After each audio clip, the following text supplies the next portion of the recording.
Lonely mountain man paid $1 for a girl with a sack on her head. Folks laughed, called it a fool's pity. But when that sack came off, it wasn't pity, it was a warning. He thought he bought an orphan. What he got was a child running from killers. Men who'd burn a town just to bury one little deed. The girl's got a secret tucked in her Bible, a secret that owns every drop of water for miles. And the men who killed her family will do anything to keep that secret dead. Now, a man who spent years hiding in the mountains must stand between her and a town too afraid to fight back. When the last gunshot fades, will anyone dare to stand with the girl who's worth more than gold? Or will the dollar that saved her life be the dollar that costs them everything? Your reactions reaffirm something simple yet powerful, that stories still shape us, even in silence. If you believe in the soft endurance of love, truth, and doing what's right, then you're exactly why these stories exist. The late afternoon sun cast long shadows across the muddy Railtown auction yard. The air smelled of wet earth, livestock, and unwashed bodies as townsfolk milled about, their boots squelching in the muck. Cattle lowed in their pens while horses stamped restlessly, their tack jingling with each movement. Jedediah Boone kept to the edges of the crowd, his broad-shouldered frame half hidden behind a weathered post. His scarred face remained expressionless as he watched the proceedings through narrowed eyes. The auctioneer's voice rang out across the yard, calling bids for horses, cattle, and the occasional work contract for field hands or house servants. None of it interested Jedediah. He'd come to town only to trade for supplies, not to participate in this sorry spectacle. His calloused fingers absently traced the worn grip of his hunting knife as he turned to leave. Then a commotion near the auction block caught his attention. A scrawny drifter, clothes hanging loose on his frame, dragged forward a small figure with a burlap sack covering their head. The crowd parted, revealing a child's slight frame beneath threadbare clothes. "What have we got here?" the auctioneer called out, his voice carrying across the yard. He adjusted his vest and peered down at the pair. "Orphan girl," the drifter answered, giving the child a rough shake. "Picked her up near Fort Smith. Won't speak a word, but she's strong enough for work." The auctioneer's lips twisted into an ugly smile. "A mute, eh? Well, folks, who'll start the bidding at $1 for this fine specimen?" Laughter rippled through the crowd, but it died in their throats when the girl stumbled, her bound hands reaching blindly for balance. The sack shifted, revealing a glimpse of matted dark hair before the drifter yanked it back in place. Jedediah's jaw tightened. His fingers curled into fists at his sides as he watched the scene unfold. The girl stood perfectly still now, her head bowed beneath the rough burlap. "No takers?" The auctioneer's voice took on a cruel edge. "Well, I reckon Madame Rose's place could always use another helper. Even a mute can sweep floors, eh?" More nervous laughter from the crowd. Jedediah felt something snap inside him. Without conscious thought, his boots carried him forward through the press of bodies. They parted before him like water, falling silent at his approach. The auctioneer's smile faltered as Jedediah's shadow fell across the auction block. Everyone knew of the mountain man's reputation, though few had heard him speak more than 2 words together. Jedediah reached into his coat pocket and withdrew a silver dollar. The coin caught the fading sunlight as he held it up, then let it fall. It landed with a soft plop in the mud. "Sold!" the auctioneer declared hastily, clearly eager to be done with the transaction. The drifter snatched up the muddy coin and melted into the crowd without a backward glance. Jedediah approached the girl slowly, like he would a spooked deer. His rough hands were gentle as he untied the ropes binding her wrists. The girl made no move to remove the sack herself, standing motionless as a statue while he worked. When the last rope fell away, Jedediah stepped back, giving her space. Still, she didn't reach for the sack. Instead, she turned her covered head toward him, waiting.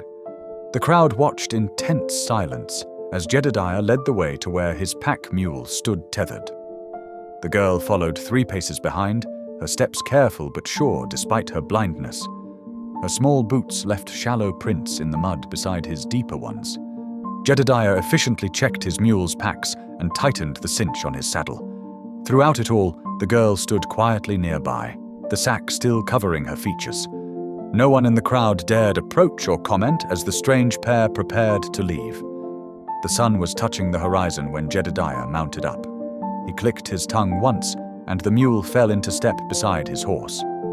The girl followed without hesitation, her covered head tracking the sound of hoofbeats in the mud. Together they made their way out of the auction yard, leaving behind the whispers and stares of the townsfolk. The girl's steady footsteps never faltered as she walked beside the animals, trusting their sound to guide her way. Jedediah said nothing as they departed, but his weathered face had softened almost imperceptibly. He kept a careful watch on the small figure walking beside his mount, though he made no move to remove her chosen covering. Whatever secrets lay beneath that sack would keep until she was ready to share them. The late afternoon light painted long shadows across the muddy street as horse, mule, man, and child made their way out of town. Behind them, the auction yard's noise faded into the distance, leaving only the sound of hoofbeats and small boots marking their passage into the gathering dusk. The mountain trail wound like a snake between towering pines, barely wide enough for Jedediah's horse and pack mule to walk single file. He'd lifted the girl onto the mule's back when the path had grown too treacherous for walking. She perched there now, the burlap sack still covering her head, swaying gently with each careful step. Heavy clouds rolled in, bringing an early darkness to the peaks. The first snowflakes drifted down, melting as they touched the ground. Jedediah kept one eye on the weather and another on the narrow path ahead. The only sounds were the crunch of hooves on fallen pine needles and the soft whisper of snow through branches. When they reached the frozen creek, Jedediah reined in his horse. "We'll camp here," he said, his gruff voice breaking the hours-long silence. The girl gave no sign she'd heard, but she stayed still as he helped her down from the mule. Jedediah worked quickly, gathering dry wood from beneath fallen logs and clearing a space for the fire. His hands moved with practiced efficiency as he struck flint to steel. Soon, orange flames pushed back the gathering darkness, casting dancing shadows on the snow-dusted ground. He unpacked his bedroll and spare blanket, laying them near the fire's warmth. From his saddlebags, he pulled out hard tack, dried beef, and his canteen. The girl had settled on a fallen log, her covered head turned toward the flames. "Here." Jedediah held out the food and water. "You must be hungry." Small hands emerged from beneath her threadbare coat, accepting the offerings. She lifted the bottom edge of the sack just enough to eat and drink, her movements careful and precise. Jedediah chewed his own portion slowly, studying her across the firelight. "Nobody's going to hurt you here," he said quietly. "You're safe now." The girl's hands stilled, but she remained silent. The sack moved slightly with her breathing, the rough fabric catching the firelight's glow. As the night deepened, coyotes began their mournful chorus in the distance. The girl's head turned sharply at the sound, but she showed no other sign of fear. Jedediah added more wood to the fire and settled back against his saddle. "Best get some sleep," he said. "We've got a few more hours' ride tomorrow." The girl wrapped herself in the spare blanket, curling up near the fire's warmth. Jedediah noticed how she positioned herself with her back to a large boulder, keeping both him and the trail in view despite her covered face. Morning brought clearer skies and a forest transformed by snow. A thin white blanket covered everything, making the world seem clean and new. Their breath steamed in the cold air as they set out again, the mules' hooves breaking fresh trails through the powder. They rode through stands of snow-laden pines and past ice-rimmed streams. By midday, the familiar sight of Jedediah's lined shack came into view. The small cabin hunched against the mountainside, its log walls weathered gray by countless seasons. Jedediah dismounted and helped the girl down. He led the way to the cabin's door, pushing it open to reveal the simple interior. A pot-bellied stove squatted in one corner, while rough-hewn furniture filled the single room. Dried herbs hung from the rafters, and a narrow cot stood against the far wall. The girl stepped inside cautiously, her covered head turning as she took in her surroundings. Her fingers trailed along the edge of the table as she explored, touching each object with careful deliberation. Jedediah busied himself with the stove, giving her space to become comfortable. When warmth began to fill the cabin, he turned to face her. "Reckon it's time you showed your face," he said gently. "Can't keep that sack on forever." The girl went still, her hands clasping together tightly. For a long moment, she didn't move. Then, slowly, her fingers crept up to the edge of the burlap. Jedediah waited patiently, his scarred face softened by an unexpected gentleness. The girl's hands trembled slightly as she gripped the rough fabric. In one quick motion, she pulled the sack away. Sharp eyes met his from a dirt-smudged face, wary but unafraid. Dark hair fell in tangles around her shoulders. Her voice, when it came, was barely more than a whisper, but clear and steady. "I ain't mute," she said, "but they want me dead." Jedediah pulled up a wooden chair and sat, his weathered hands resting on his knees. "Tell me," he said simply. Martha drew a shaky breath, her fingers twisting in her skirt. "My pa was Irish, came west to ranch, met my ma at a trading post." A ghost of a smile touched her lips. "She was Comanche, taught me to read the land and sky. They loved each other something fierce." She glanced at Jedediah, gauging his reaction. His face remained neutral, encouraging her to continue. "Pa found water on his land. Good water, deep and clean. Filed papers in town to claim the rights." Martha's voice grew tight. "But some men, they didn't take kindly to Pa marrying Ma. Or maybe they just wanted the water. Hard to say which made them meaner." Jedediah's jaw clenched. He'd seen such hatred before, the way it poisoned men's hearts. 3 nights ago they came. Martha's words fell like stones. "Ma hid me under the floorboards with Pa's deed pouch. Said not to make a sound, no matter what." Her small hands balled into fists. "I heard everything." Silence filled the cabin, broken only by the pop of wood in the stove. Jedediah waited, letting her find her own pace. Martha reached into a burlap sack and withdrew a worn leather pouch. Her fingers trembled as she opened it, pulling out yellowed papers. "The deed's all legal and proper. Pa paid good money to have it written up, right?" Jedediah took the documents carefully, studying the official stamps and signatures. The girl spoke true. These were proper water rights, filed and recorded according to territory law. "Those men," Martha continued, "they tore apart the whole house looking for these papers. When they couldn't find them—" She swallowed hard. "They burned everything. Everything and everyone." Understanding dawned in Jedediah's eyes. The girl had hidden under those floorboards while her world burned above her. His chest tightened with an unfamiliar ache. "I stayed quiet like Ma said, waited till morning. Then I ran." Martha's voice steadied. "Been running ever since, till that drifter caught me. Figured hiding my face was safer than showing it." Jedediah handed the papers back, watching as she tucked them reverently into the pouch. His mind churned with the implications. Water rights meant power out here, and men killed for less. Getting involved meant trouble, the exact kind of trouble he'd sworn to avoid. But looking at Martha's determined face, something stirred in his heart. Something he thought had died years ago, along with his own family. A cold draft whistled through a broken window pane, making the candle flame dance. Jedediah rose, gathering some old boards and tools. "Best fix that before night proper sets in," he muttered. As he worked on the window, Martha moved around the cabin like a small whirlwind. She found an old broom in the corner and began sweeping, raising clouds of dust. Her movements were practiced and sure, like she was used to keeping house. "My ma always said a clean home makes for clear thinking," she said, attacking a particularly dusty corner. Jedediah grunted in response, but watched her from the corner of his eye. The fear that had seemed to wrap around her like a shroud was lifting, replaced by purposeful energy. When darkness fell, The cabin felt different. The broken window was patched, keeping out the mountain cold.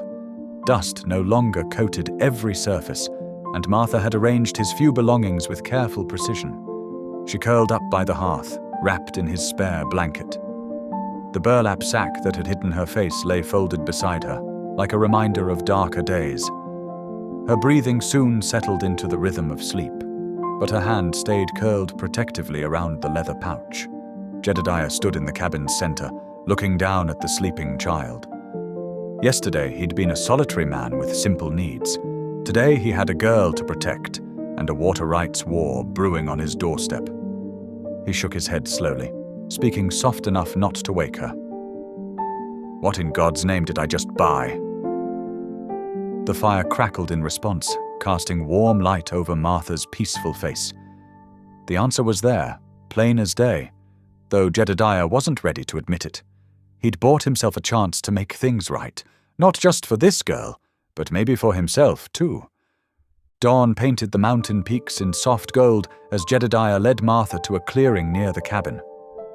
Frost crunched beneath their boots, and their breath formed little clouds in the crisp morning air. He carried several wire snares and his old hunting rifle, while Martha clutched a handful of wooden stakes he'd given her. "Rabbits are creatures of habit," Jedediah explained, kneeling in the snow. His rough hands worked the wire with practiced ease. "They use the same trails day after day. That's their weakness." Martha watched intently as he demonstrated how to set the snare, her sharp eyes missing nothing. "Like the path by the creek?" she asked. "I saw tracks there, all in a line." Jedediah nodded, surprised. Most folks missed such details. "That's right, show me where." Martha led him to a narrow game trail, pointing out the subtle signs, dropped fur, droppings, and tiny paw prints in the snow. She moved with quiet confidence, reading the forest floor like a book. "There," she whispered, indicating a spot where several trails converged. "The tracks are fresher here. Ma taught me to look for places where paths cross." A ghost of a smile touched Jedediah's weathered face. "Your ma taught you well." He handed her a snare. "Want to try setting one yourself?" Martha took the wire carefully, her small fingers working to copy what he'd shown her. Her first attempt was clumsy, but she didn't give up. By the third try, she had it right.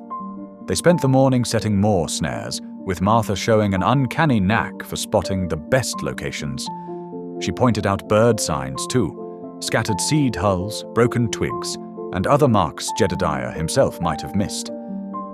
"Quail been through here," she said, indicating scratches in the dirt beneath a juniper bush. "Pa used to say they're smarter than rabbits, but lazier about hiding their tracks." Jedediah grunted in agreement. The girl knew more about tracking than most grown hunters he'd met. It was clear her parents had taught her well, preparing her for frontier life in ways that went beyond simple survival. As the day wore on, they fell into an easy rhythm. Martha asked questions about the different animals whose signs they found, and Jedediah found himself sharing knowledge he'd gathered over decades in the wilderness. Her eagerness to learn reminded him of simpler times before grief had driven him to solitude. The sun was setting when they headed back to the cabin, their shadows stretching long across the snow. Jedediah stopped abruptly at the edge of the clearing, his hand shooting out to halt Martha. Something was wrong. Fresh boot prints circled the cabin, cutting through their morning tracks. Large prints, made by at least 2 men. They'd come while he and Martha were out setting traps. "Inside," he whispered, ushering Martha towards the door, quick and quiet. Once inside, Jedediah bolted the door and checked every window. The cabin showed no signs of entry, but the boot prints told him all he needed to know. Someone had found them. He loaded his rifle with practiced efficiency, checking and double-checking the mechanism. Martha watched him with wide eyes, clutching her leather pouch close. "They ain't giving up, are they?" she asked softly. Jedediah shook his head. "No, little one, they ain't." They spent the night in tense silence, lanterns turned low. Jedediah positioned himself by the window, rifle across his knees, while Martha huddled near the hearth. Every snap of a twig, every whisper of wind made them start. But no attack came. As first light crept over the mountains, Jedediah made a decision. This wasn't just Martha's problem anymore, it was his. The girl needed more than just his protection. She needed legal backing for her claim. That meant involving others, something he'd avoided for years. "I'm riding into town today," he announced, checking his ammunition one last time. "There's folks there who need to know about this situation. Respectable folks who can help make your claim solid." Martha looked up from where she sat, her face a mixture of hope and fear. "You believe me, then? About the deed being legal?" "I believe you," Jedediah said simply. "And I aim to make sure others do too." He began gathering supplies for the ride to town, his movements deliberate and focused. Years of avoiding human contact were about to end, but looking at Martha's brave face, he knew it was worth it. Some things were worth breaking solitude for. The morning sun streamed through the cabin's windows as Jedediah prepared for his journey. The boot prints in the snow served as a stark reminder. Time was running out. They needed allies, and they needed them soon. The next morning dawned cold and clear. Jedediah and Martha set out early, their horses' hooves crunching through frost-covered grass. They took the long way into town, avoiding the main trail where ambush would be easy. Martha had traded her burlap sack for a worn shawl, keeping her face partially hidden as they rode. Church bells rang across the valley, calling folks to Sunday service. Jedediah guided them through back alleys, avoiding the busy main street where curious eyes might linger too long. The leather pouch containing Martha's deed stayed secure beneath her shawl, pressed close to her heart. "Remember what I told you," Jedediah murmured as they approached the weathered church. "Stay close. Speak only to the pastor." Martha nodded, her sharp eyes taking in everything. Women in their Sunday best gathered near the church steps, their conversations falling silent as Jedediah and Martha passed. Men tipped their hats with stiff politeness, but wariness showed in their faces. It had been years since the mountain man had shown himself in town. Inside the church, worn wooden pews creaked under the weight of the congregation. Dust motes danced in colored light, streaming through simple stained glass windows. Jedediah and Martha slipped into the back row just as Pastor Hale stepped up to the pulpit. The pastor was a tall, lean man with silver hair and kind eyes that had seen their share of frontier hardship. His sermon spoke of mercy and justice, of helping strangers in need. Several times his gaze settled on Jedediah and Martha, though he gave no sign of recognition. Martha sat perfectly still throughout the service, but Jedediah noticed how tightly she gripped the leather pouch. Her small shoulders carried a burden no child should bear, yet she faced it with quiet determination that stirred something long dormant in his heart. As the congregation filed out after the final hymn, Jedediah caught Pastor Hale's eye and gave a slight nod. The pastor understood, busying himself with arranging hymnals until the last parishioner had left. "Jedediah Boone," Pastor Hale said warmly, approaching them. "It's been many years." "Too many, maybe," Jedediah replied gruffly. "We need your counsel, Pastor. It's a matter of justice." The pastor's expression grew serious. He gestured toward his small office off the sanctuary. "Come, we can speak privately." Inside the office, sunlight filtered through a dusty window, illuminating shelves of well-worn books. Martha perched on a wooden chair, while Jedediah remained standing, his bulk making the small room seem even smaller. "This here's Martha Tahaney," Jedediah began. Her father was James Tahaney, who married a Comanche woman named Morning Star. Pastor Hale's eyes widened slightly at the names. "I remember them. Good people. There was ugly talk when they were killed." Martha pulled out her leather pouch with trembling fingers. "They were murdered," she said quietly, "because of this." The pastor carefully examined the water rights deed Martha produced. His weathered face grew grave as he read. "This is legal documentation, properly filed. Your father's claim to Sweetwater Creek is valid. The rancher cartel won't care about valid," Jedediah said. "They've already tried intimidating her, left tracks around my cabin yesterday." Pastor Hale set the deed down gently. "The town council is in their pocket. They've been squeezing out smaller ranchers for years, controlling all the water access." He looked at Martha with genuine compassion. "But this deed could change everything, if we can protect it, and you." Martha met his gaze steadily. "Ma always said truth needs brave hearts to defend it." "Your mother was wise?" The pastor smiled. "And you're not alone anymore." He turned to Jedediah. "I can help file legal papers, contact the territorial judge, but it will take time, and the cartel won't sit idle." Whispers and footsteps filtered through the thin walls of the church. The regular townfolk were still lingering outside, curious about Jedediah's unexpected appearance. Martha clutched her deed closer, knowing that every person who learned of its existence put her in greater danger.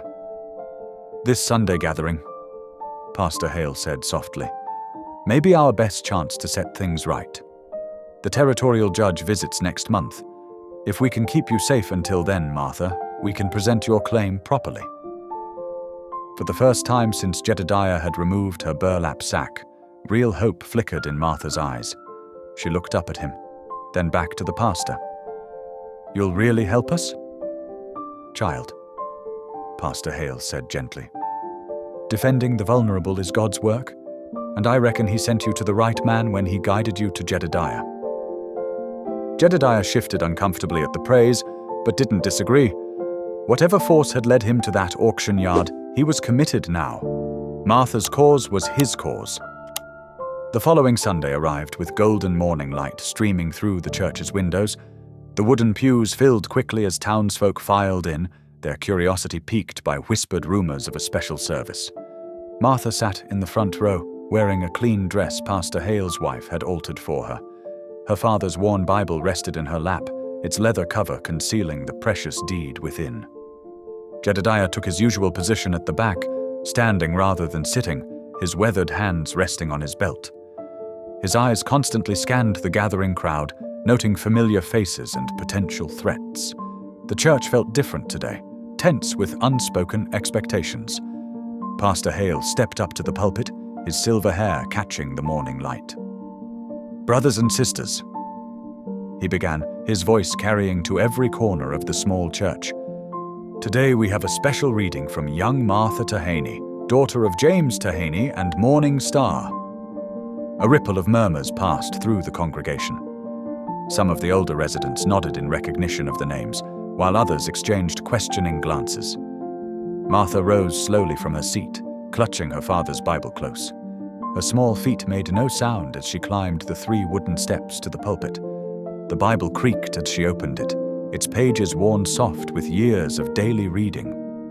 Martha's clear voice rang out, steady despite her youth.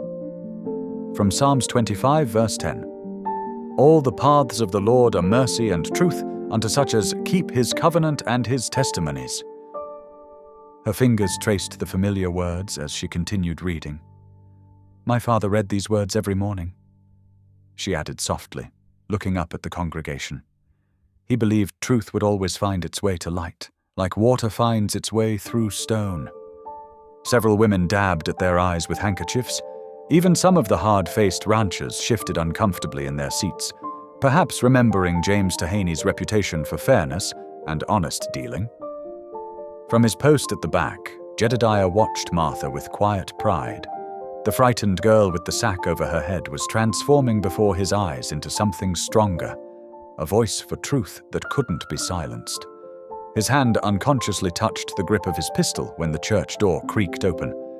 Amos Fitch stepped into the church, his expensive boots clicking against the wooden floor. The rancher cartel's foreman was a tall man with cold eyes and a carefully trimmed mustache. He remained standing at the back, opposite Jedediah, his presence casting a shadow over the gathering. Martha didn't falter. "My mother taught me that land and water belong to no one man," she continued, her voice growing stronger. "They're gifts to be shared, like God's grace." She closed the Bible gently, the deed secure within its cover. "That's what my parents died believing." A heavy silence fell over the church.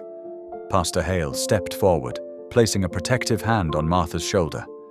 "Thank you, child. Your parents' wisdom lives on through you." As the congregation rose for the closing hymn, conversations buzzed in hushed tones.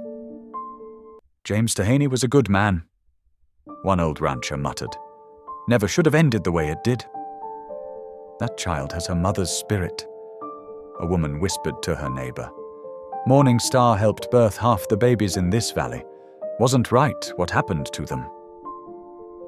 Jedediah noticed several influential townspeople nodding thoughtfully, their faces showing the first cracks in the cartel's carefully maintained control.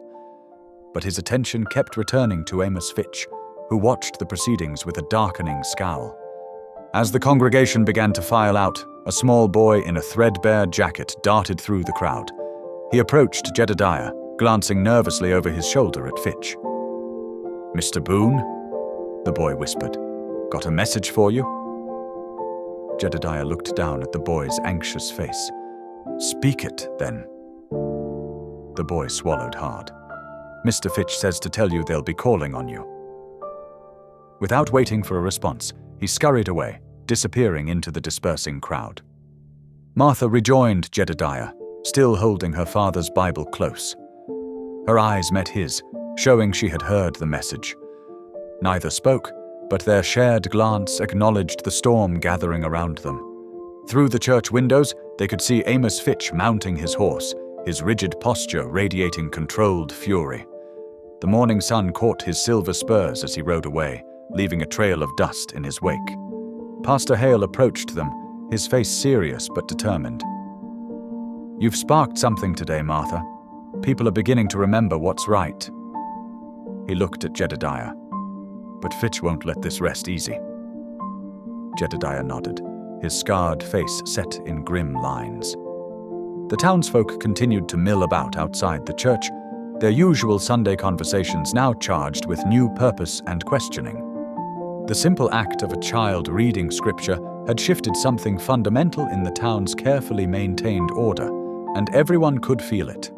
Dawn broke over the mountain with streaks of deep red painting the sky. Jedediah stood at his cabin window, coffee cup in hand, watching the trail that wound down from the ridge. The morning frost still clung to the grass when he spotted 4 riders emerging from the tree line. The horses' hooves crunched on frozen ground as Amos Fitch led his men into the yard.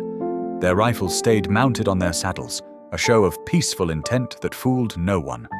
Jedediah recognized the 3 men flanking Fitch: Jake Wheeler, the former jail guard turned hired muscle, brothers Tom and Bill Rawlins, known more for their quick tempers than their wisdom. "Martha," Jedediah said quietly, not turning from the window, "take your Bible and go to the back room. Stay quiet, no matter what you hear." The girl nodded, gathering her father's Bible and disappearing behind the rough wooden door. Jedediah set his coffee down and stepped onto the porch, his rifle propped casually against the doorframe within easy reach. "Morning, gentlemen," he called out, his voice carrying the same tone he'd used to greet a rattlesnake. "Mighty early for social calls."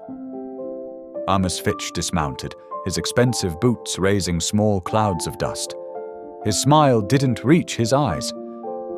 "Jedediah Boone, been a while since you've graced the valley with your presence." "Reckon so." Jedediah remained on the porch, hands loose at his sides. "Thought we might have a neighborly chat." Fitch gestured to his men, who spread out slightly, trying to look casual. "About that girl you picked up at auction." "Ain't much to discuss." Jedediah's scarred face remained impassive. "She's under my protection now." Fitch's smile tightened. "Come now, Boone. You're a practical man. That girl's causing trouble with tales about her daddy's water rights. Could turn ugly if she keeps stirring things up." "Seems to me the only ugly things are the lies told about her parents' death." Jedediah's voice carried a deadly calm. "And the men behind those lies." The Rawlins brothers shifted in their saddles, hands drifting towards their gun belts.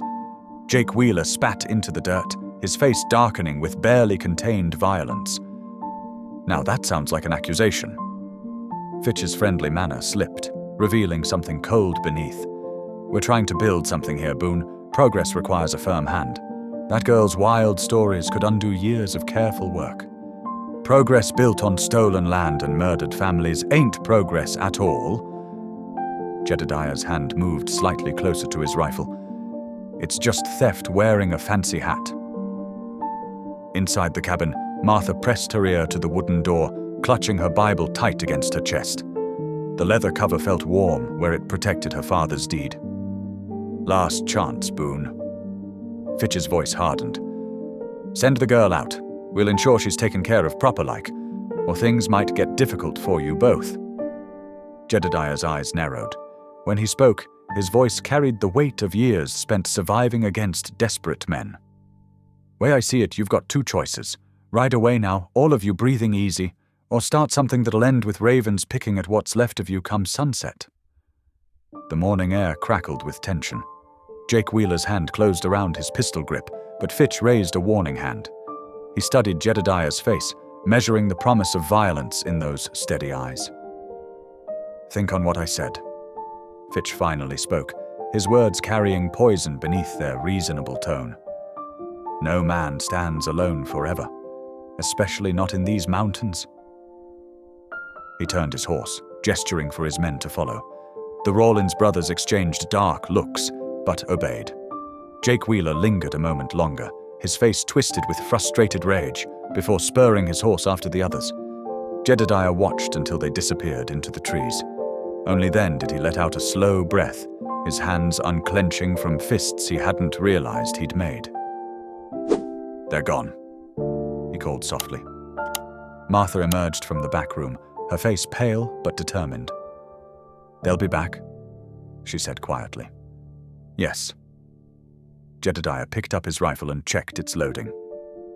But we'll be ready.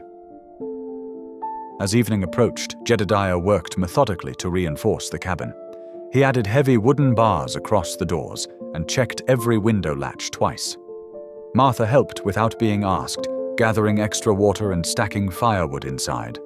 Night settled over the mountain like a heavy blanket. Jedediah took up position in his old rocking chair, rifle across his lap, facing the door. The cabin was dark, except for a single lantern turned low. Martha sat quietly beside him on a wooden stool, her Bible in her lap. Neither spoke, but the silence between them held a shared understanding. When coyotes began their nightly chorus in the distance, she didn't flinch. Ain't you scared? Jedediah asked softly, breaking the long silence. Martha looked up at him, her young face serious in the lantern light. Some, she admitted. But Mama always said being brave don't mean not being scared. It means doing what's right, even when you are scared. Jedediah nodded, something tight easing in his chest. Together they kept their vigil, while outside the mountain wind whispered through pine needles, and somewhere an owl called into the darkness. The mountain winds gentled over the next 2 days, bringing a false sense of peace to the isolated cabin. Jedediah and Martha settled into an easy rhythm, their movements around each other becoming more natural with each passing hour. The old mountain man found himself surprised by how quickly the girl adapted to his way of life. In the crisp morning air, Jedediah showed Martha how to check their trapline. Her small fingers proved nimble at resetting the triggers, though he made sure she understood the dangers. These ain't toys, he reminded her, demonstrating the proper way to handle the steel mechanisms. Treat every trap like it's ready to snap. Martha nodded seriously, her eyes following his movements with keen attention. Like a rattler, she said. Always assume it's gonna strike. That's right. Jedediah felt a flutter of pride at her quick understanding. Your daddy teach you about snakes? Mama did, Martha replied, carefully setting a trap back in place. She knew all about desert creatures, said they're like people. Most just want to be left alone. Back at the cabin, Martha proved her worth in other ways. Standing in the yard, she pointed to the clouds gathering in the western sky. "See how they're stacked like flapjacks?" she explained. "Mama said that means snow's coming. Big snow." Jedediah studied the clouds, impressed by her knowledge. "Reckon your mama was right about that. Best get extra wood inside." They worked together through the afternoon, Jedediah splitting logs while Martha stacked them neatly by the hearth. The routine felt comfortable, almost familiar, like an old song remembered after years of silence. As dusk approached, Jedediah taught Martha the proper way to care for his prized Winchester rifle. "Oil's the lifeblood of any firearm," he explained, showing her how to clean each part. "Neglect it, and it'll fail you when you need it most." Martha absorbed every detail, her hands steady as she helped wipe down the barrel. "Like trust," she said softly. "Gotta take care of it, or it breaks." The statement hung in the air between them, heavy with meaning. Jedediah paused in his work, studying her young face that held wisdom beyond her years. The storm Martha predicted arrived with sudden fury just after sundown. Wind howled through the pine trees, driving snow against the cabin windows in white sheets. They huddled close to the fire, grateful for the extra wood they'd gathered. "Sounds angry out there," Martha observed, wrapped in a wool blanket Jedediah had given her. "Storm's got no feelings," Jedediah replied, stoking the fire. "Just doing what storms do." "Like people sometimes?" Martha asked. "Just doing what they think they have to?" The question struck something deep in Jedediah's heart. He sat back in his chair, the firelight casting shadows across his scarred face. For a long moment, only the storm's voice filled the cabin. "Had a family once," he said finally, the words coming slow and rough. "Wife named Sarah, boy called James, lived down in the valley, trying to farm like decent folks." He paused, his hands working restlessly. "Got in the middle of a range war. Thought I could protect what was mine by being the meanest dog in the fight." Martha listened silently, her eyes reflecting the firelight. "I was wrong," Jedediah continued. "While I was out hunting down the men I thought were threats, others came. Sarah and James." His voice caught. "By the time I got back, the farm was ashes. Been running from that failure ever since." The wind moaned outside, but inside the cabin felt still as a church. Martha reached out and placed her small hand on Jedediah's weathered one. "Maybe that's why God put me in that auction yard," she said simply. "Maybe he's giving you a second chance." Jedediah looked at her, this child who had lost everything yet still spoke of hope. Something tight in his chest began to loosen, like ice breaking up in spring. "Maybe so," he whispered. "Maybe so." They sat together as the storm raged on, each lost in their own thoughts. Martha eventually dozed off, her head resting against Jedediah's chair. He carefully lifted her, placing her on her bedroll near the hearth. For the first time in years, Jedediah felt the weight of his past lifting slightly. He settled into his own bed, listening to Martha's steady breathing mixing with the storm's voice. Sleep came easier than usual, unmarred by the usual nightmares of smoke and ashes. Outside, the blizzard continued to reshape the mountain landscape, covering old tracks with new snow.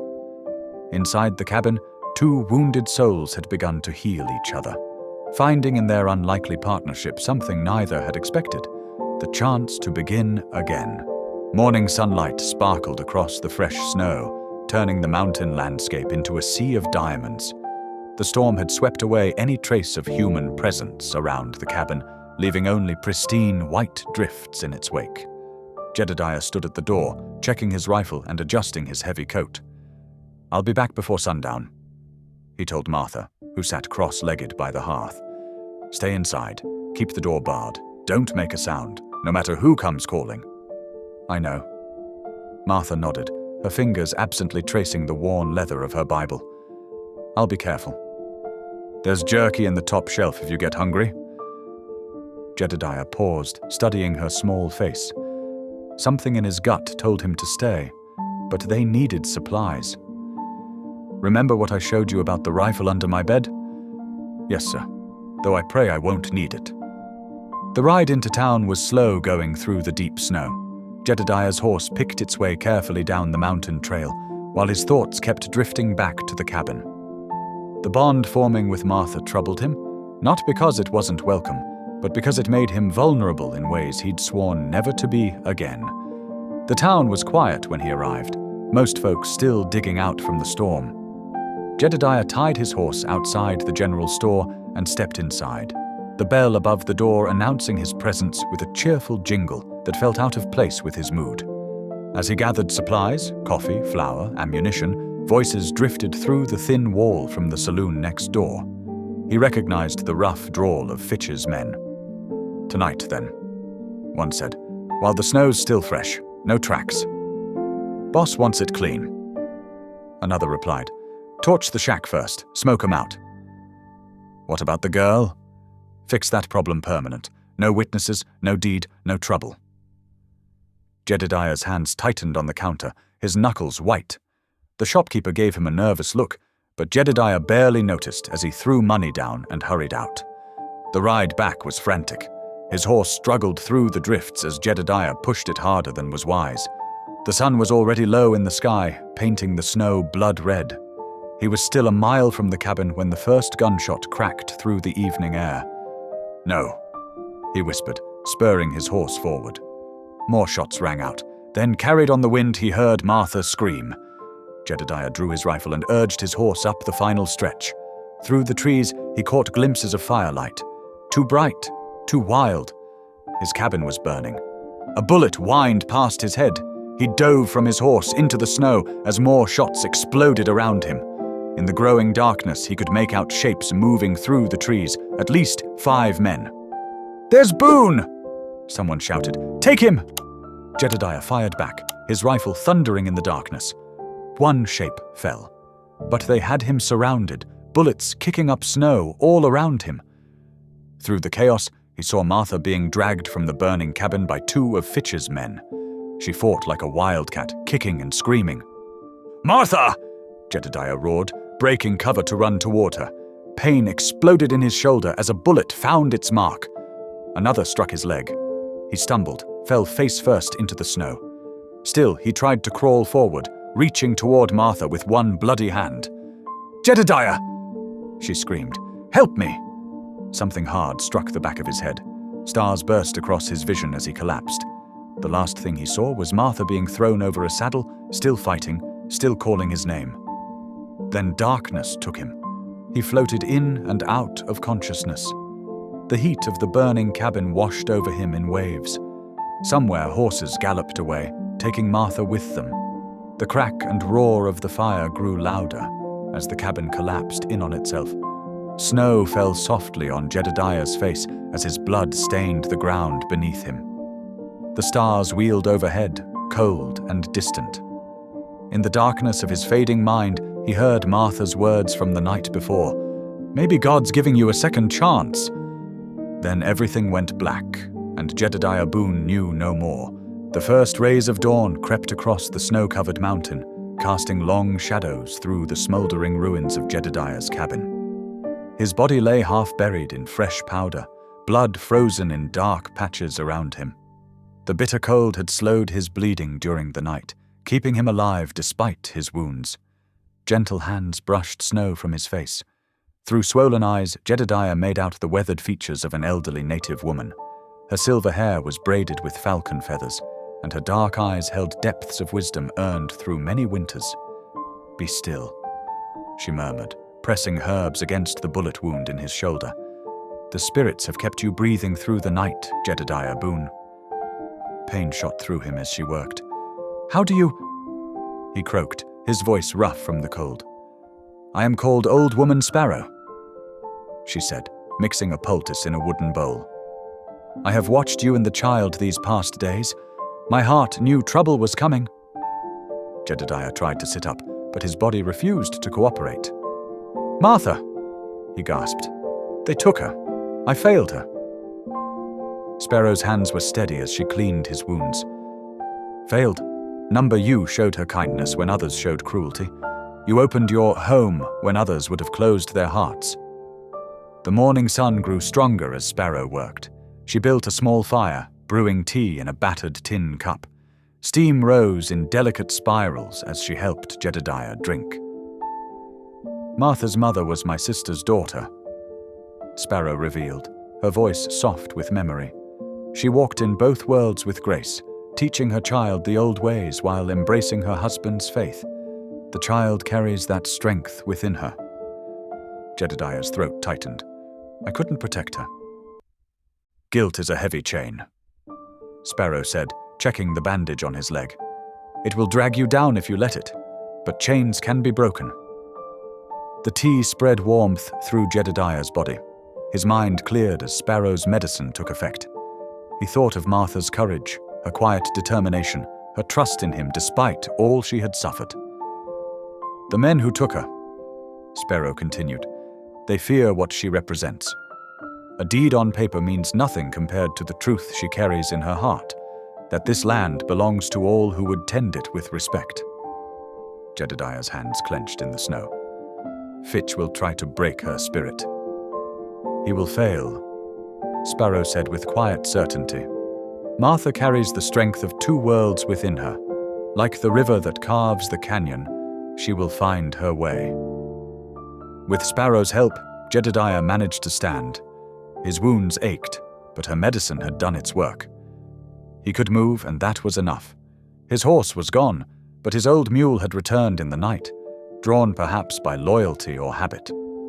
The creature stood patiently as Jedediah checked its saddle, every movement careful and deliberate. You mean to go after her? Sparrow observed. It wasn't a question. I have to try. Jedediah's voice was stronger now. Even if it costs me everything. Sparrow nodded, pressing a small leather pouch into his hand. Medicine, she explained, for the journey ahead. And remember, strength flows not just from the body, but from the spirit. Jedediah tucked the pouch into his coat. I'm much obliged, he said quietly, for everything. The child trusts you, Sparrow replied. Honor that trust. Show her that not all promises are broken. The sun had climbed higher as Jedediah mounted his mule. He knew where Fitch would have taken Martha, to the cartel's fortified ranch in the valley. The place was a fortress, with armed men patrolling day and night. But as he looked down at old woman Sparrow, something shifted in his heart. The weight of guilt that had haunted him for so many years felt lighter. Perhaps Martha had been right. Perhaps this was his second chance. May the spirits guide your path, Sparrow said, raising her hand in blessing. Jedediah touched the brim of his hat in response. Then he turned his mule toward the valley, leaving the ruins of his cabin behind. The morning was clear and cold, the snow unmarked before him. Somewhere ahead, Martha waited, and this time he wouldn't fail her. The mule's hooves crunched steadily through the snow as Jedediah rode down the mountain. His wounds throbbed with each step, but he welcomed the pain. It kept him focused, reminded him of what was at stake. In his mind, he could still hear Martha screaming his name. But now, instead of despair, the memory filled him with resolve. The sun climbed higher as Jedediah descended toward the valley where Fitch's ranch sprawled like a spider in its web. He knew the odds were against him, but for the first time in years, he felt the clarity of absolute purpose. Whatever came next, he would face it with both strength and spirit, just as old woman Sparrow had counseled. The setting sun painted the church windows blood red as Jedediah slipped through the side door. Pastor Hale looked up from his evening prayers, eyes widening at the mountain man's battered condition. Good Lord, Jedediah, the pastor whispered, hurrying to help him to a pew. We heard about the attack. Some said you were dead. Nearly was. Jedediah's voice was rough as stone. Fitch has Martha. I need help to get her back. Pastor Hale's weathered face grew solemn. You're not the only one seeking justice. Wait here. The pastor disappeared into the gathering dusk. Jedediah sat in the empty church, watching shadows lengthen across worn floorboards. His wounds throbbed with every heartbeat, but Old Woman Sparrow's medicine kept him clear-headed. Within the hour, people began arriving in 2s and 3s. Sarah Wilson, a widow whose well had run dry last summer after refusing Fitch's demands. Thomas Green, whose brother died of thirst when the cartel diverted his creek. 3 Comanche men, Swifthorse, Running Deer, and Black Wolf, their faces set with quiet determination. These are just some who've suffered under Fitch's grip, Pastor Hale explained, lighting oil lamps as the group gathered. There are others who'll stand with us when the time comes. Sarah Wilson stepped forward, her grey hair tied back severely. That monster drove my James to an early grave, working our dried-out fields. I can shoot straight as any man, and I ain't afraid no more. Swifthorse spoke next, his English careful but clear. The waters of our ancestors flow through that valley. Fitch poisoned the land with greed. We help free the girl, free the waters. Jedediah studied each face in the lamplight. These weren't warriors or gunfighters. They were ordinary folk pushed too far. But in their eyes burned something stronger than fear. Fitch's ranch is fortified, Jedediah said, spreading out a rough map on the altar. 20 men, maybe more. Gun towers on the corners, wire fence around the whole spread. Thomas Green leaned forward, pointing to the western edge. There's a weak spot here, where the creek cuts through. Been meaning to tell someone about it. Guards get lazy there at dawn. Too cold by the water. The Comanche men nodded in agreement. Black Wolf spoke softly. We watch many days. Guards drink much at night. Dawn brings heavy eyes. They planned through the evening, voices low and urgent. Pastor Hale provided coffee and bread, keeping watch at the windows. The church felt like a war room, holy space transformed by necessity. We'll need more guns, Sarah Wilson said practically.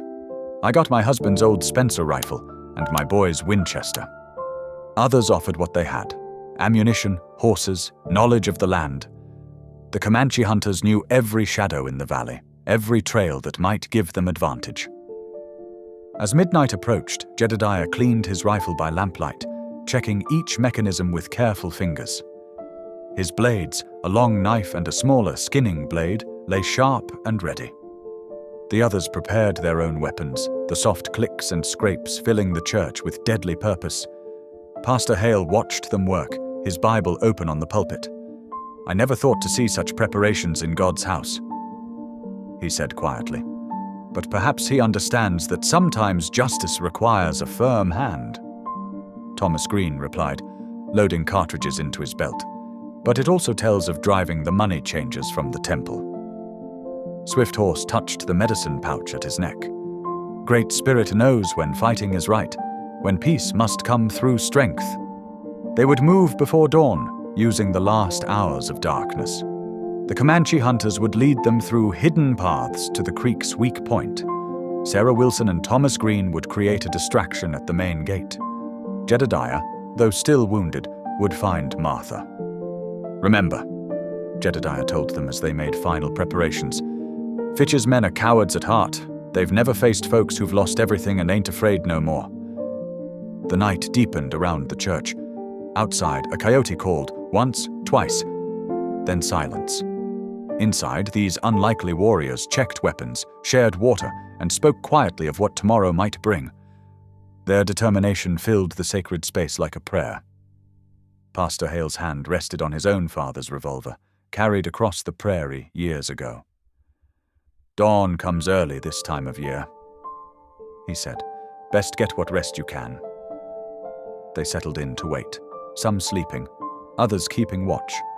Jedediah sat in a back pew, letting Old Woman Sparrow's medicine ease his pain. He thought of Martha, alone among enemies, and prayed she still had strength to hold on. The hours crept toward morning. Soon they would rise, gather their weapons, and ride out to face whatever fate awaited. But for now, in this quiet church, they found strength in their shared purpose. Tomorrow would bring blood or justice, perhaps both. But tonight, they were ready. Dawn crept over the valley like spilled milk, its pale light filtered through a heavy morning mist. Jedediah and his unlikely band of allies moved like shadows through the pearly haze, their breath visible in the cold air. The Comanche hunters led them silently along the creek bed, where running water masked their approach to Fitch's sprawling ranch. Inside the storage barn, Martha sat with her back against rough wooden planks, her wrists raw from the rope bindings, but her sharp eyes had spotted salvation, a rusty nail protruding from a nearby board. For hours she had worked patiently, scraping the rope against its point, feeling the fibers slowly weaken. Her mother's teachings echoed in her mind. Patience outlasts pride, little crow. Sarah Wilson and Thomas Green took their positions near the main gate, their rifles ready. The widow's gray hair was tucked beneath a dark scarf, her face set with grim purpose. The Comanche warriors spread out along the western fence line, silent as owls' wings. Through the mist, Jedediah studied the guard towers. Just as Black Wolf had predicted, the night watch was heavy-lidded and slow, passing a bottle between posts. His wounds still ached, but Old Woman Sparrow's medicine kept his mind clear and his hand steady on his rifle. The first shot came from Sarah Wilson's Spencer, shattering the dawn quiet. Her bullet struck the water tower, sending the guards scrambling. Thomas Green's Winchester added to the chaos, their coordinated fire drawing attention to the main gate. Swift Horse gave a bird call signal. The Comanche hunters breached the fence where the creek cut through, swift and sure as deer. Jedediah followed, years of mountain craft making his movements fluid despite his injuries. Guards shouted in confusion, trying to track targets in the swirling mist. Martha heard the commotion and doubled her efforts with the nail. The rope finally gave way, and she rubbed life back into her numb hands. Her father's Bible lay on a shelf nearby. Fitch had tossed it aside, not knowing the deed was still hidden in its cover. She retrieved it, clutching it to her chest like armor. Gunfire erupted from multiple directions. The ranch hands, caught between Sarah's precise shots and the Comanche warrior's steady advance, began to waver. Pastor Hale's voice rang out, calling for surrender, offering mercy to any who laid down arms. Jedediah worked his way toward the barn, dropping one guard with a clean shot, disarming another with a swift blow. He found the door locked, but before he could break it down, it swung open. Martha stood there, Bible in hand, eyes bright with determination. "The deed," she said. "We need to show everyone." Fitch appeared on his front porch, pistol raised. "Kill them all!" he shouted, but his men hesitated. More townspeople were arriving, drawn by the sound of gunfire. They carried weapons, but held them lowered, waiting. Martha broke away from Jedediah, running toward the main house. His heart seized, but her small voice rang out clear and strong over the chaos. "Listen," she called, holding the Bible high. The morning sun broke through the mist, catching her face. "Listen to the truth." She opened the Bible, drawing out the deed. Her voice carried across the suddenly quiet yard as she read. "By treaty and territorial law, these waters are held in trust for all peoples of the valley, native and settler alike. No man may claim sole right nor deny access to any other." Fitch's face twisted. "Shoot her! She's just a half-breed brat!" But none moved against her. Sarah Wilson stepped forward, rifle steady. "We're done taking orders from you, Fitch." The Comanche warriors emerged from the mist, dignified and resolute. Swift Horse spoke. "The child speaks truth. These waters belong to all." Martha continued reading, her young voice growing stronger. "Any attempt to monopolize or redirect these waters stands in violation of both territorial and tribal law, punishable by fine and imprisonment." More townspeople arrived, including merchants who had suffered under Fitch's control of the water. They listened as Martha read, faces hardening with recognition of how they'd been deceived. Fitch raised his pistol at Martha, but Jedediah's rifle pressed against his temple before he could aim. "Drop it," the mountain man growled, "or meet your maker." The rancher's weapon fell to the porch with a clatter. His men, seeing their leader's power crumble, laid down their guns one by one. Martha finished reading, her clear voice carrying the final words of the deed across the now silent ranch yard.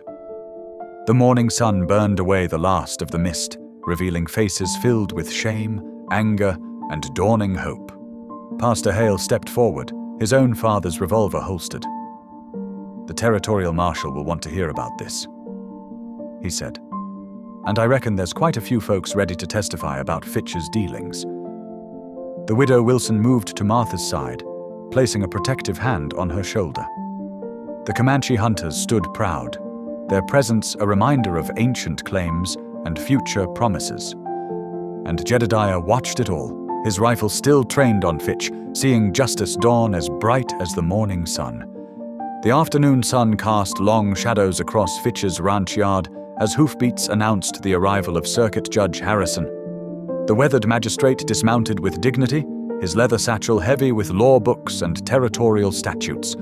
Pastor Hale had summoned him through carefully placed telegrams, knowing the judge's reputation for fairness to all peoples of the territory. Townsfolk gathered in a wide circle, their faces expectant. Martha stood before the judge, her father's Bible and the precious deed held carefully in her small hands. Jedediah remained close behind her, his steady presence like a mountain at her back. The Comanche elders, including Old Woman Sparrow, formed a respectful half-circle to witness the proceedings. Judge Harrison adjusted his spectacles and carefully examined the deed.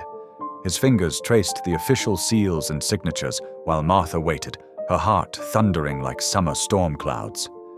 The judge's voice carried across the yard as he read aloud the document's key provisions. "This deed, properly registered and witnessed, establishes clear water rights for the Tahanay family and their descendants," the judge proclaimed.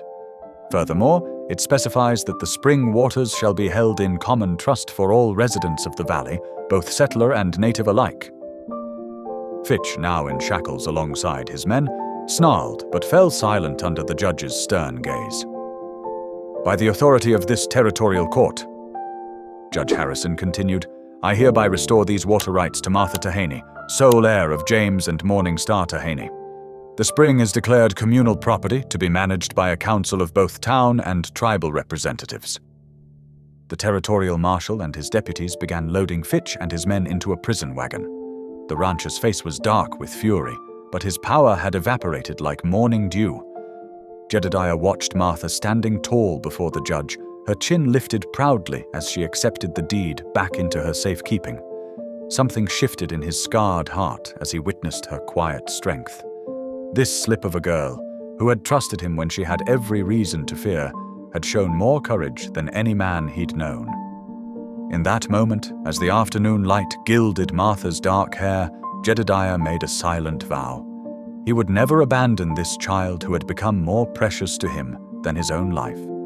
Whatever paths lay ahead, they would walk them together. The spring rains had washed the land clean, bringing new life to the valley. Fresh paint gleamed on the small ranch house where Jedediah and Martha now lived, just a stone's throw from the protected spring. Wild roses climbed the front porch posts, planted by Martha's careful hands. Inside, the evening's warmth filled their kitchen. The aroma of fresh-baked cornbread mingled with the sharp scent of pine wood smoke. Through the window, they could see families gathering at the spring, Comanche children playing with settler kids, their laughter carrying on the evening breeze. Sarah Jenkins, one of the rancher widows who'd stood with them against Fitch, chatted with Two Rivers' wife as they filled their water barrels. The sight would have been unthinkable just months ago. Now it was as natural as sunset. Martha moved about the kitchen with quiet purpose, her bare feet padding across the wooden floor as she finished her evening chores. She'd grown stronger these past weeks, her face fuller and her eyes bright with contentment. The fear that had haunted her was gone, replaced by the confidence of belonging. Jedediah sat at the table, whittling a piece of cedar into a small horse. His weathered hands, once known only for violence, now crafted toys for the valley's children. The lamplight cast a gentle glow across his scarred face, softening the hard edges time had carved there. Martha placed the last clean dish in the cupboard and settled into her chair at the table.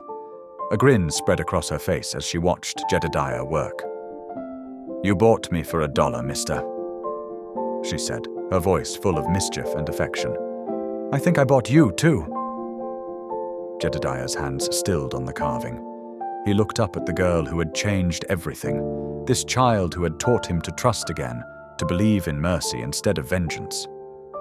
The corner of his mouth twitched, fighting back a rare smile. "Reckon you got yourself a bargain," he replied softly.